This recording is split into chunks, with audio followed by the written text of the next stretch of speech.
capítulo 5, versículo 18 de Êxodo: voltem agora ao trabalho, vocês não receberão palha, mas terão de produzir a mesma quantidade de tijolos.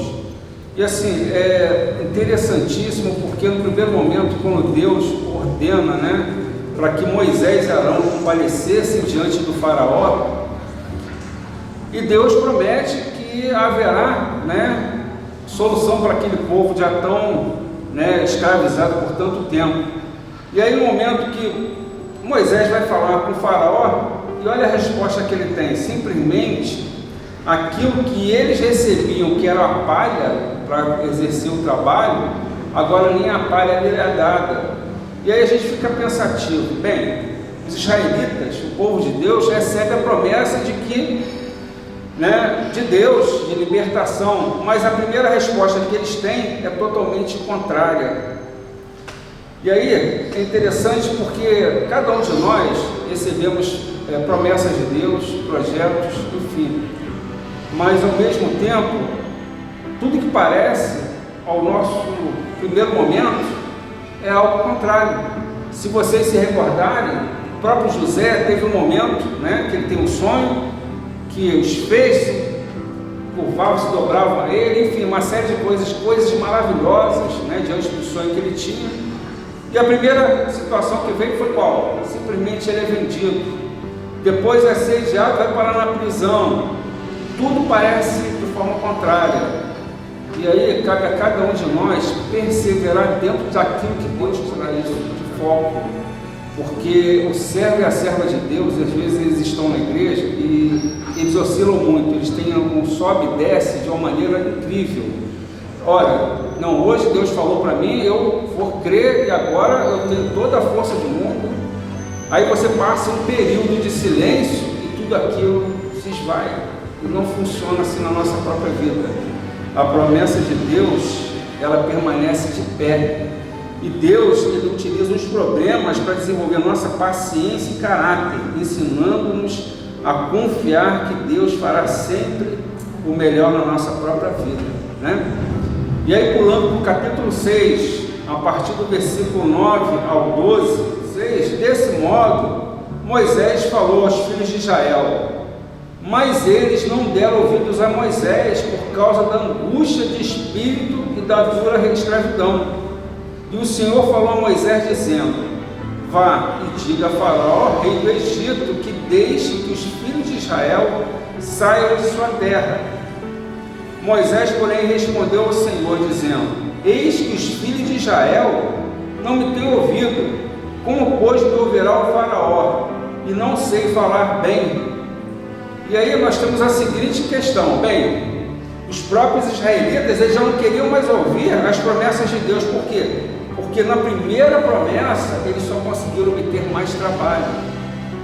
Vocês percebem como na nossa vida, na nossa caminhada, é assim com obstáculos.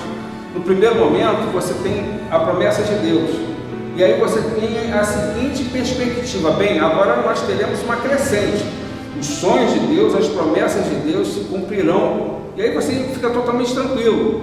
E aí os primeiros sinais que aparecem são totalmente contrários, e aí você fica pensando: Senhor, será que tu me prometeu mesmo? Será que tu está nisso? E aqui a gente consegue perceber que nem os hebreus mais queriam ouvir as promessas de Deus. Por quê? Porque na primeira promessa, o que eles conseguiram? Mais trabalho, que agora eles tinham que obter o que? A palha, né? E você acaba de receber as promessas, mas em seguida parece que tudo piora. E não é assim que a gente acontece, né?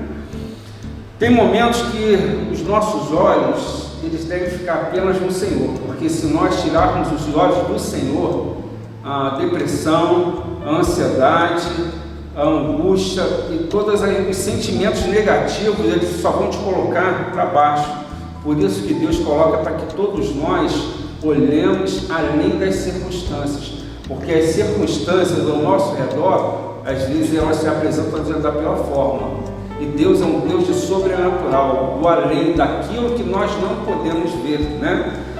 E quando as chances se mostram limitadas, é oportunidade para o sobrenatural de Deus. Mas nos colocam numa posição perfeita para assistirmos às grandes respostas de Deus. E tu vê que são coisas assim, coisas maravilhosas que a palavra de Deus ela nos apresenta. Porque os grandes problemas, eles são simplesmente posição para nos colocar numa posição perfeita para assistirmos às grandes manifestações ou grandes respostas de Deus. E aqui Deus fala algo tremendo, porque Ele coloca aqui no versículo 3 do capítulo 7: eu, porém, endurecerei o coração de Faraó e multiplicarei na terra do Egito os meus sinais e as minhas maravilhas. Faraó não vai ouvir vocês, e eu porei a mão sobre o Egito, e farei sair os meus exércitos, o meu povo, os filhos de Israel da terra do Egito, com grandes manifestações de juízo. Os egípcios saberão que eu sou o Senhor, quando eu estender a mão sobre o Egito e tirar do meio deles os filhos de Israel. E é interessante porque Deus leva o povo dele para a nação mais poderosa da terra. Além disso, vocês devem se recordar que aqueles 14 anos, 7 anos de fartura e depois 7 anos de fome, permitiu que o Egito ainda ficasse ainda mais poderoso. E agora, o Deus invisível, o Deus único, que se intitula Eu Sou o que Sou, e aí o Deus de quê? Dos escravos hebreus que estavam na terra da nação mais poderosa da terra. Eu não sei se muitos pararam para perceber a profundidade desse livro de Êxodo, né? Mas Deus pega o povo dele, o deixa ainda mais simples, mais humilde, uma nação mais poderosa da terra, cheia de divindades. E aí o que Deus faz agora? E aí em Êxodo 7:20, Nilo, o rio Nilo, o centro da economia e de culto dos egípcios. Muitos devem saber que o rio Nilo tinha cantado louvores dos egípcios para esse rio. E aí Deus faz o quê? Permite que ele se torne sangue. Depois, 7 dias depois, as rãs, elas saem das margens do rio e vão para as casas. E aí muitas das vezes perguntam, mas como que os egípcios adoravam rãs? Não, nós temos aqui divindades que recebiam a adoração direta, que a gente chama de divindades ativas, e nós temos as divindades passivas, que eram aquelas que protegiam de determinadas pragas. Por isso que quando nós falamos as pragas do Egito, não se refere que todas elas eram divindades, mas simplesmente que algumas recebiam adoração direta, como o sol, como a questão do próprio Faraó, que se intitulava como Deus na terra, enfim, o Nilo que recebeu os louvores, e nós tínhamos as moscas, os piolhos, que simplesmente eram pragas que tinham o quê? Divindades que protegiam os egípcios delas, na concepção deles. E aqui, o que Deus faz? Deus sempre vai batendo cada uma delas sem fazer distinção. E aí a gente consegue observar o quê? Os piolhos, em Êxodo 8, 16 a 19. Só que os magos egípcios conseguiam reproduzir exatamente a questão do sangue, a questão das rãs, mas quando chega nos piolhos, eles dizem o seguinte, eles não conseguem fazer mais nada. E aí eles colocam o versículo 16 ao 19 do capítulo 8, olha, isso é o dedo de Deus, porque eles reconhecem que ali eles já estavam limitados, e a gente não percebeu também que existe uma crescente na questão de dificuldade, em relação a essas próprias pragas. Então, a partir dos piolhos, simplesmente os magos dizem que aquilo é o dedo de Deus. Logo depois, nós temos mosquitos e moscas, conforme Êxodo, capítulo 8, versículo 24. Depois, pestes e tumores. Os magos são chamados, mas eles aparecem também como tumores cheios de problemas também, diante do Faraó. E eles se sentem totalmente incapazes. E aí, vem a grande questão. Vocês imaginam que a nação mais poderosa da terra, o principal exército da terra, agora sendo abatido por um Deus de escravos, um único Deus invisível, é um sinal de humilhação para eles. E por que Deus estava fazendo exatamente isso? E aqui a gente tem que logo em seguida Deus traz as chuvas de granizo, né? E relata todo o motivo para Faraó. E aí chega a grande tensão. Eu não sei se muita gente acaba deixando isso passar desapercebido, mas olha o que Deus usa Moisés e Arão para falar para o Faraó. Olha que coisa séria. Capítulo 9, versículo 14 a 16. Se puderem, vocês grifem isso. Pois dessa vez enviarei todas as minhas pragas sobre o seu coração, Deus falando para Faraó, sobre os seus oficiais e sobre o seu povo, para que você saiba que em toda a terra não há ninguém que seja semelhante a mim, pois eu já poderia ter estendido a mão para ferir você e o seu povo com peste, e você seria cortado da terra. Mas em verdade foi para isso que eu o mantive, para mostrar a você o meu poder e para que o meu nome seja anunciado em toda a terra. Assim, a gente ficou até arrepiado quando ouço esse versículo, porque a gente vê a grandeza, né, a soberania desse Deus, que Ele faz da forma que Ele quer e da maneira como Ele deseja, né?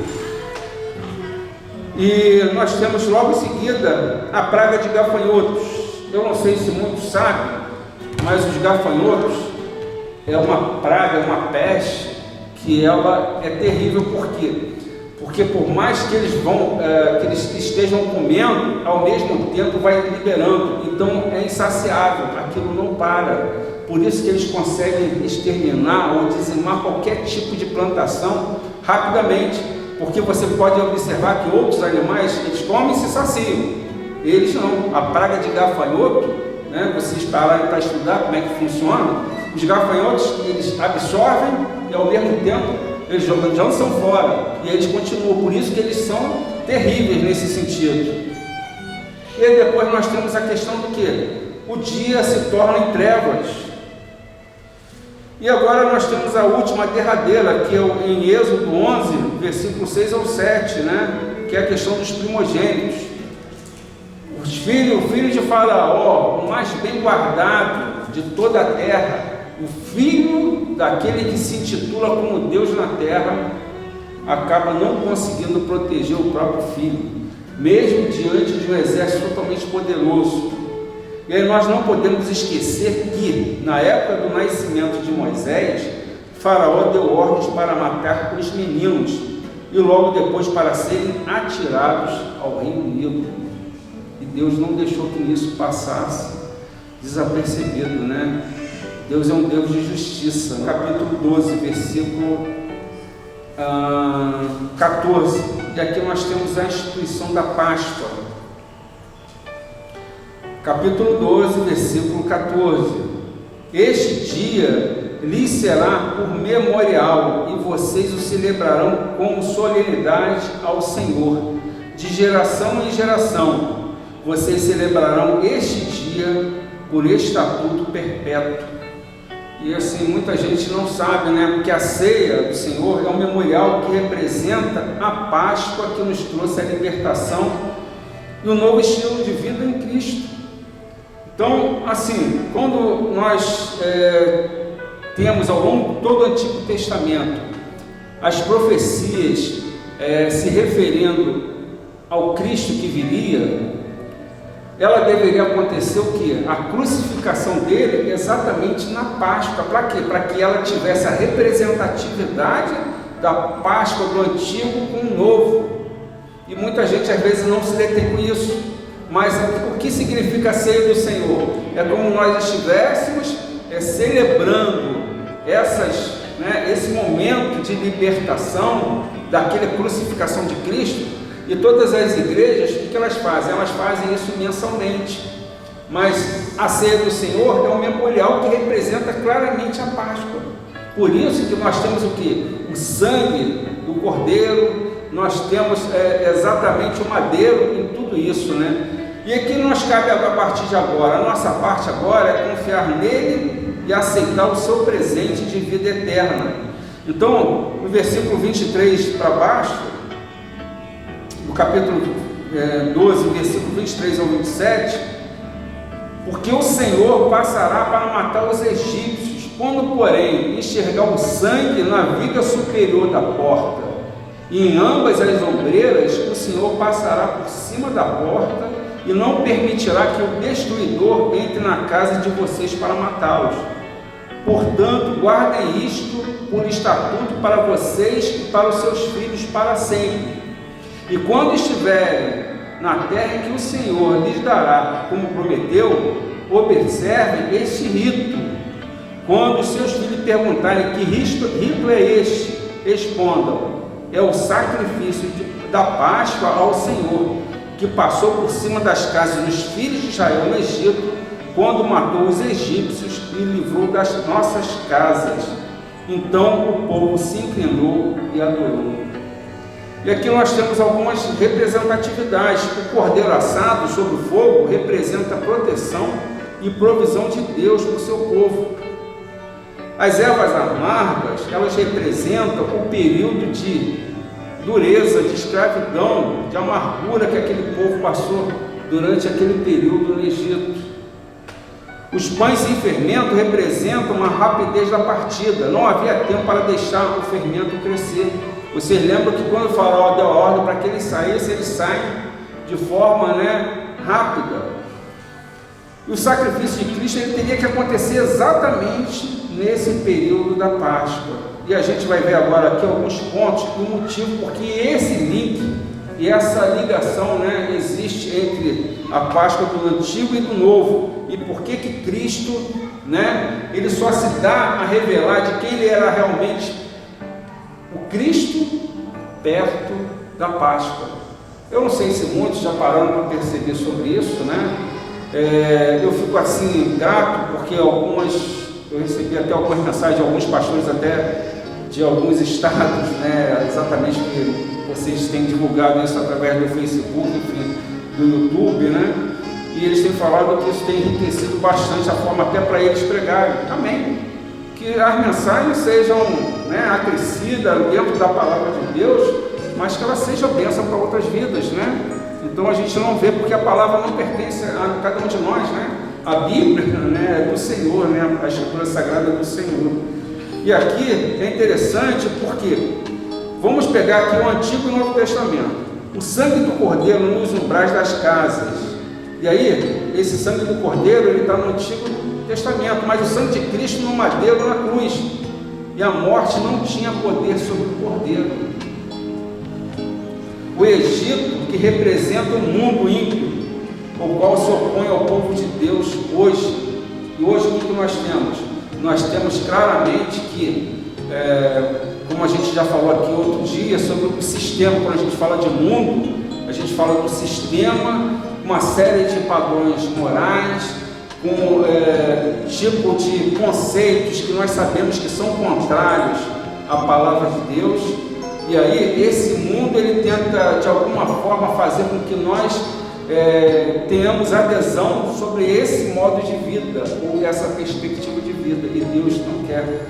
E por isso nós nos opomos a esse modo de pensar.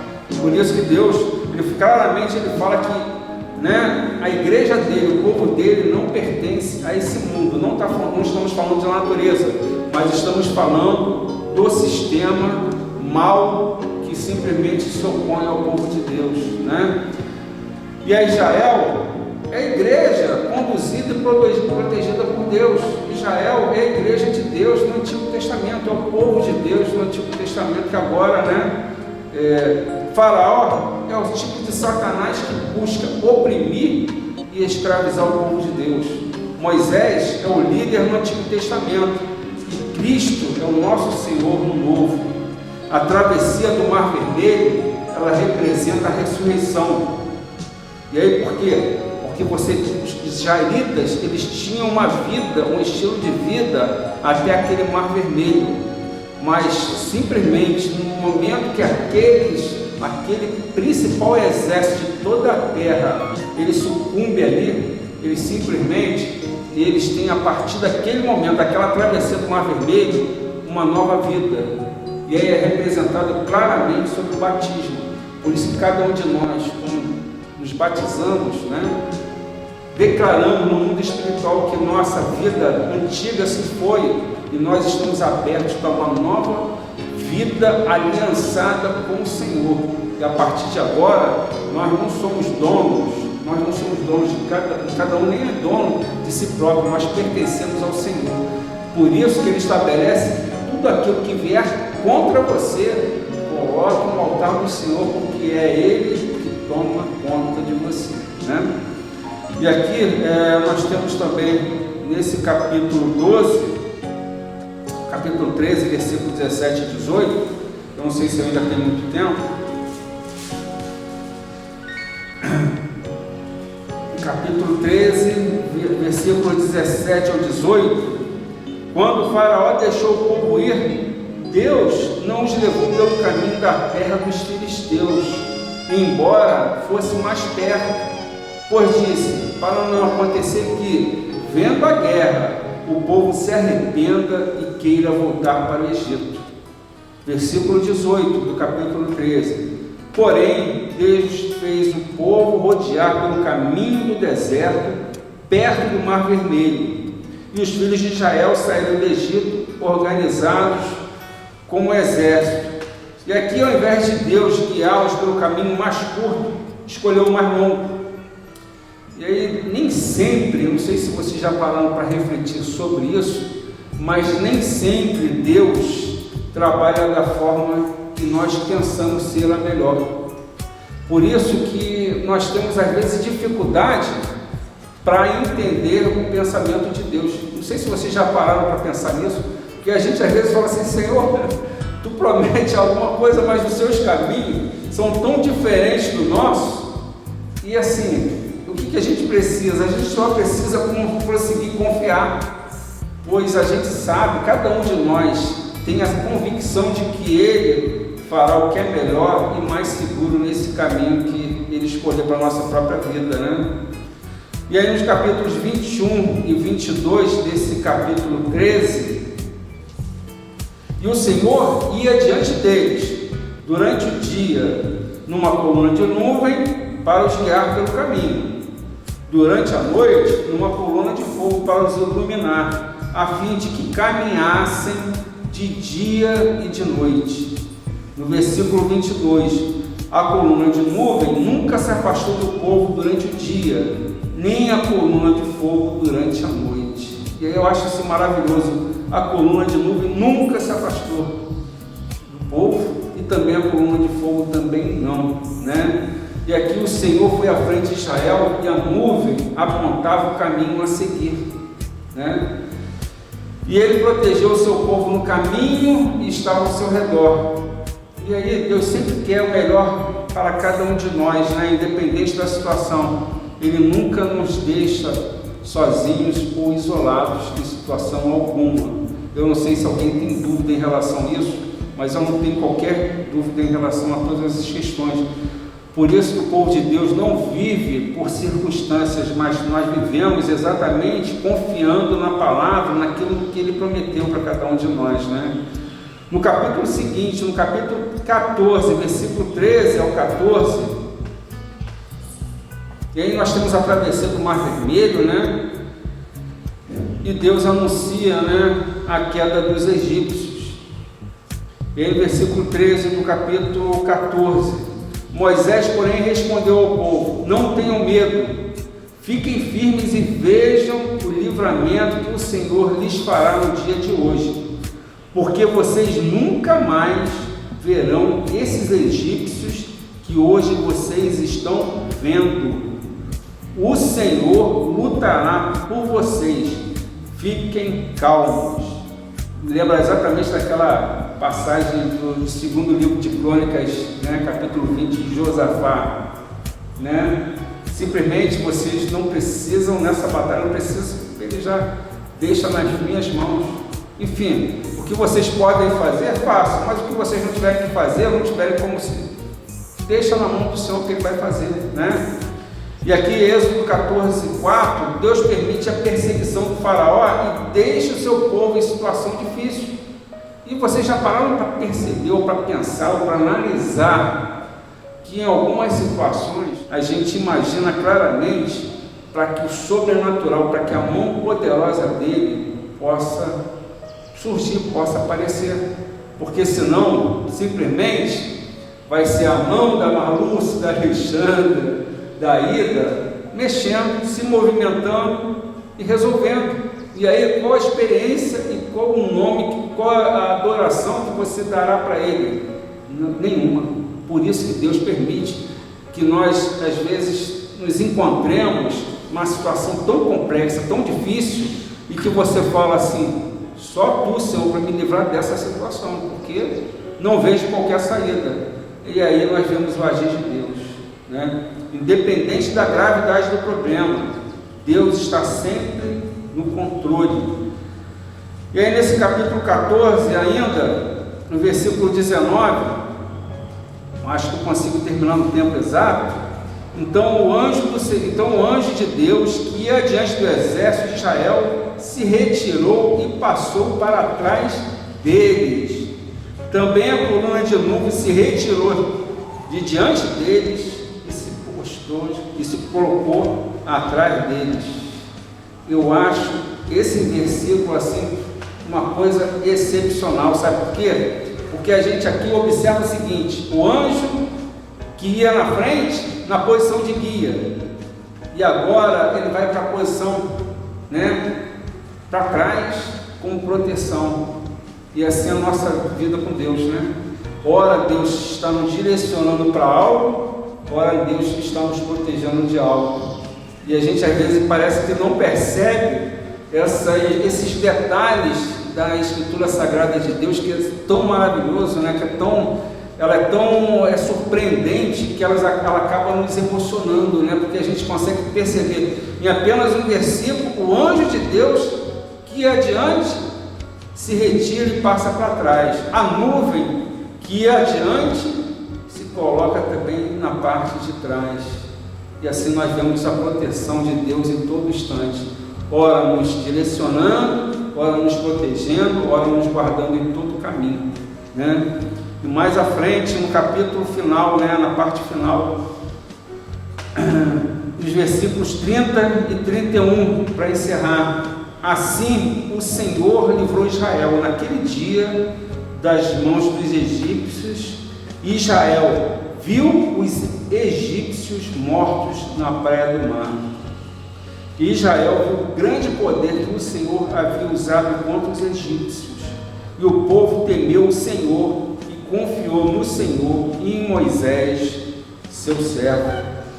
E aqui a gente pode observar o que? Os israelitas eram escravos sem qualquer arma para se defender. E vocês pararam para observar isso? Quando eles foram libertos do Egito, simplesmente eles eram o quê? Escravos. Eles não tinham uma arma sequer. E aqui a gente observou o quê? Que isso foi essencial, a incapacidade do povo para se defender e mostrar a total dependência de Deus. Se eles estivessem armados, com toda certeza eles iam tentar lutar, mas ali eles perceberam que eles não tinham qualquer proteção, eles dependiam apenas de Deus. E aí a gente entende por que Deus ele utiliza determinadas situações para que o nome dele cresça na nossa vida. Por isso que em muitas situações que a gente vive, a gente não consegue entender, a gente não consegue ter a noção, a gente não consegue mensurar por que Deus está agindo assim. Mas uma coisa é certa, que a cada momento, que cada oportunidade, que cada situação que você vai convivendo com Deus, você vai crescendo cada vez mais com Ele. Por isso que algumas situações que você já viveu não te abalam mais. Por isso que você fala assim: Senhor, está nas tuas mãos, eu não sei o que fazer, eu não tenho como fazer nada, E aqui Deus nos convida a darmos a Deus as nossas armas de nos defender. Ele não nos quer em combate, mas Ele nos quer com a confiança e intimidade com Ele, porque é Ele que que nos protege e nos guarda de todo mal, né? Assim, eu considero esse livro, né, como tantos outros, um livro maravilhoso, muito rico em detalhes. É lógico que a gente não pode prosseguir muito, até porque temos a questão também relacionada ao vídeo, né? Mas a gente consegue se surpreender cada dia mais com as maravilhosas e preciosas dádivas do Senhor através das Escrituras Sagradas, né? Então, dessa forma nós encerramos esse livro de Êxodo, né? E vamos orar, né?